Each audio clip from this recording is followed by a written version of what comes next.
आप में से कौन ऐसा है जो ये नहीं जानता कि जब जब हम भटकने के लिए सोचने भी लगे तब तब हमारी अंतरात्मा ने हमें सचेत किया कि नहीं करो नहीं करो नहीं करो।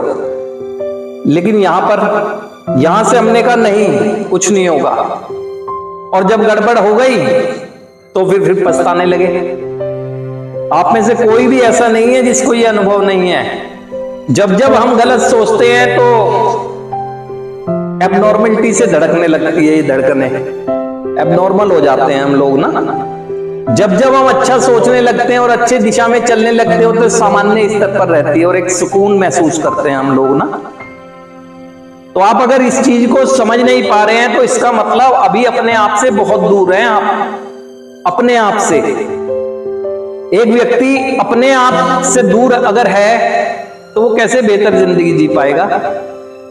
आज भी आप देख लें, अगर इसमें और इसमें मेल है कहां? जो परमात्मा का अंश आत्मा के रूप में हमारे अंदर है वो हमें क्या कर रहा है, क्या कह रहा है, क्या मार्गदर्शन कर रहा है?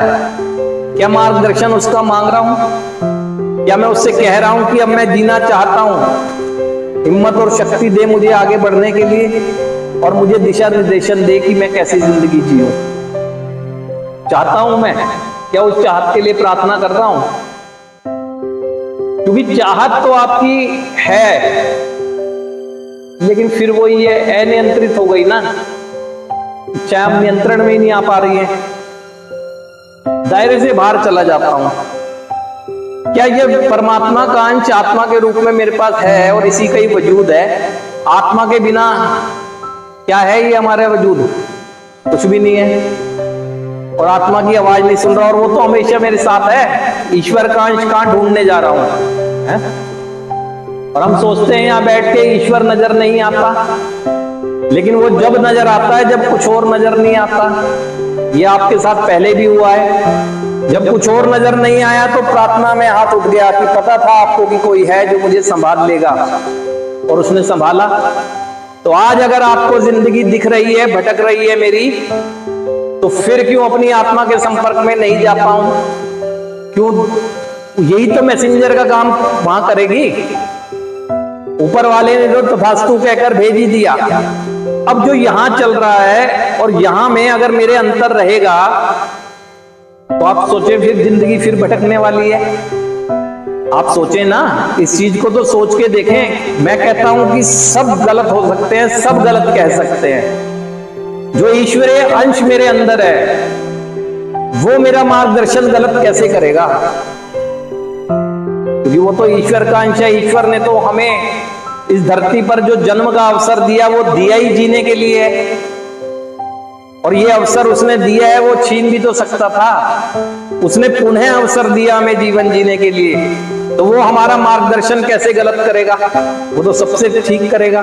कोई भी मानवीय शक्ति मार्गदर्शन गलत कर सकती है, उसका मार्गदर्शन गलत हो सकता है, लेकिन मेरे अंदर जो ईश्वरीय अंश है आत्मा के रूप में, वो मेरा मार्गदर्शन गलत कैसे करेगा? कभी पूछो शांत से मन से कि क्या चाहती है मेरी अंतरात्मा। इसकी आवाज को सुनो, तब पता लगेगा कि किस दिशा में मुझे जीवन को ले जाना चाहिए। और जहां अटके हम तो कर्म के लिए प्रार्थना करें कि हिम्मत और शक्ति दे।